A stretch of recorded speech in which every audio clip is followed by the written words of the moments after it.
I reached the economic limit in City Skyline 2 while using a nuclear power plant with taxes set at 2% for all buildings. After reaching that point, something bad happened which made me sad. My city grew from a small town into a medium-sized city and eventually into a metropolis.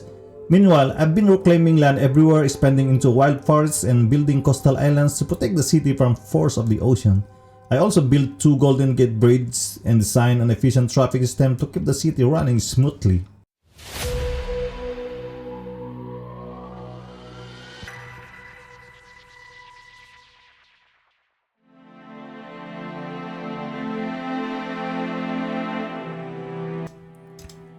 After reaching a large amount of money, I decided to set all my taxes to negative 10%. However, my city's economy suddenly dropped to its lowest point.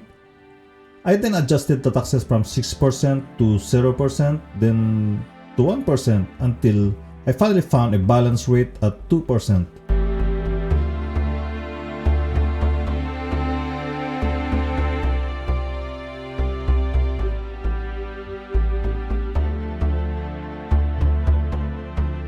As the population grows and the economy continues to boom, I plan to expand my city by adding more tiles for land reclamation, building coastal islands facing the Pacific Ocean to protect against its force.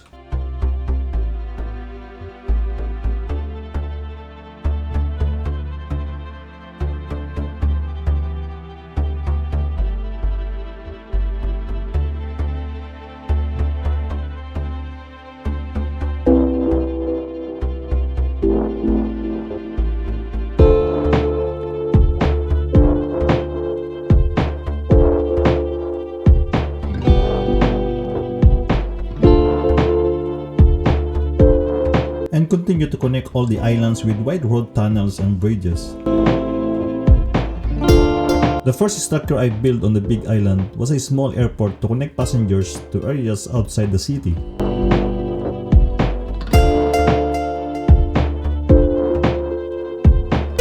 I also connected the cargo train line to the airport's cargo terminal.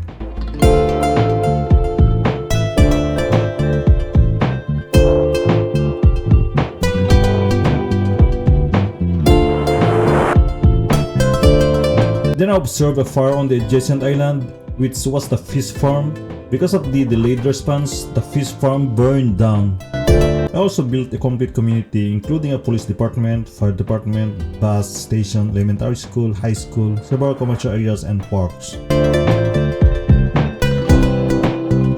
I also added a high-rise hotel resort near the ocean, offering stunning waterfront views and attracting tourists from outside the city.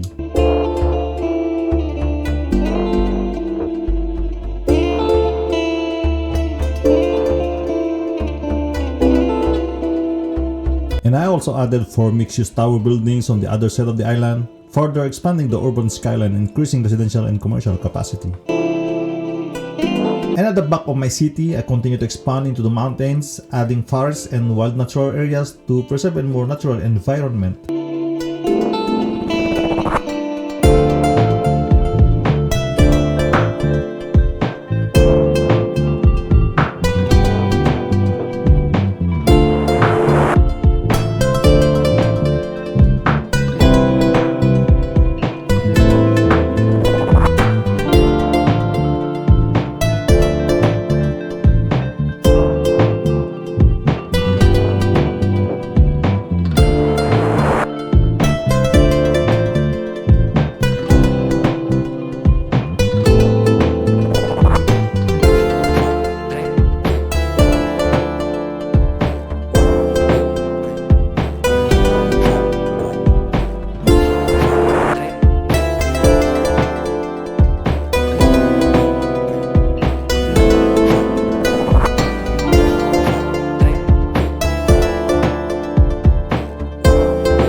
Then, I saw that my nuclear power plant had burned down.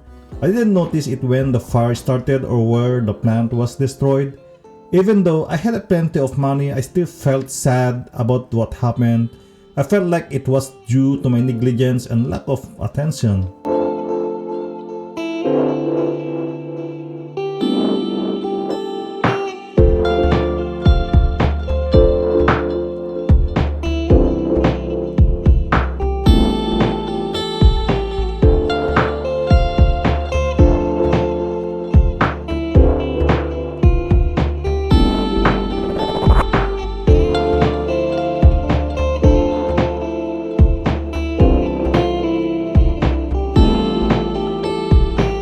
I am building this road to connect to the other part of the island.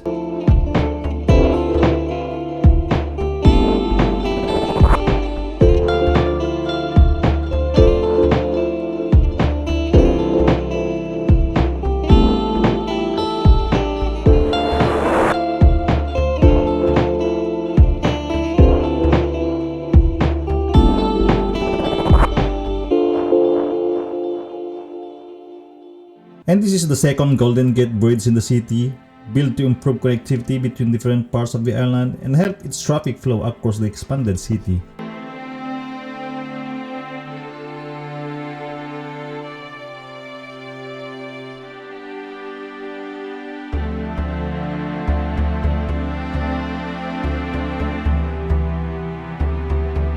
And even though I have many modern recycling plants, I think I still need to add a traditional landfill to handle garbage farther away from the city.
And this time, because my nuclear power plant burned down, I think it is time to relocate the nuclear power plants to an adjacent island away from the old city.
I built this space center in the middle of the forest, surrounded by trees and natural landscapes, creating a unique contrast between advanced technology and untouched wilderness.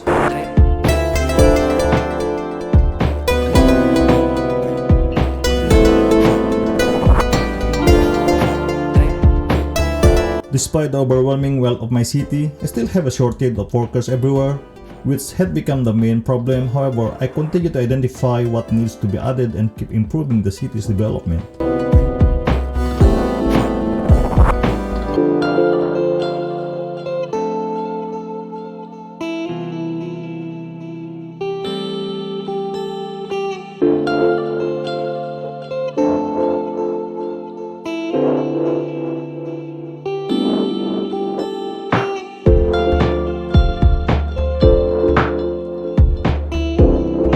I will place my oil depot near the cargo port to make it easier to transport oil, improving logistic efficiency and supporting smoother trade operations with other cities and industries.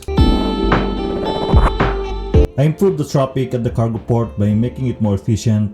I built a skyway that connects directly to the highway on the adjacent island, leading straight into a tunnel that goes outside the city.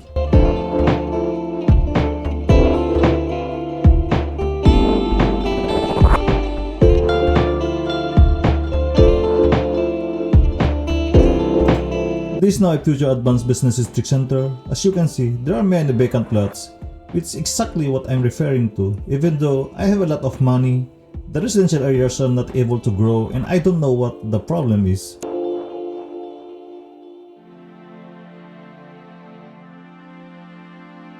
If you've reached this part of my video, please kindly subscribe and like. As you can see, my economy has stopped at 2 billion, which appears to be the current economic limits in City Skyline 2. I feel a bit sad because I think there's no longer much challenge left after I accidentally reached the limit.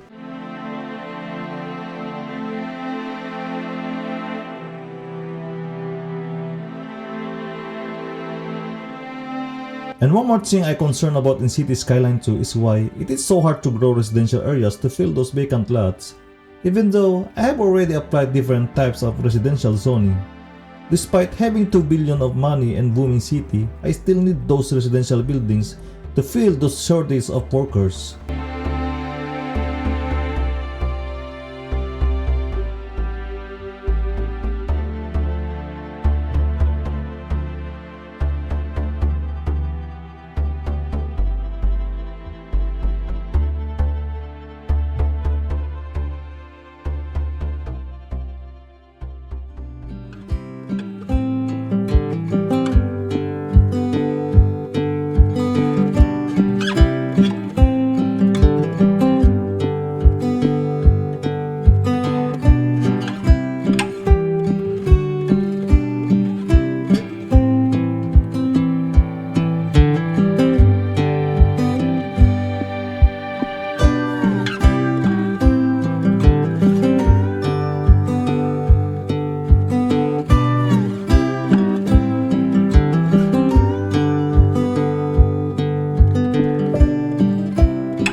If you're curious about how this organic city was built from the beginning, just watch the video in the top right corner of the screen.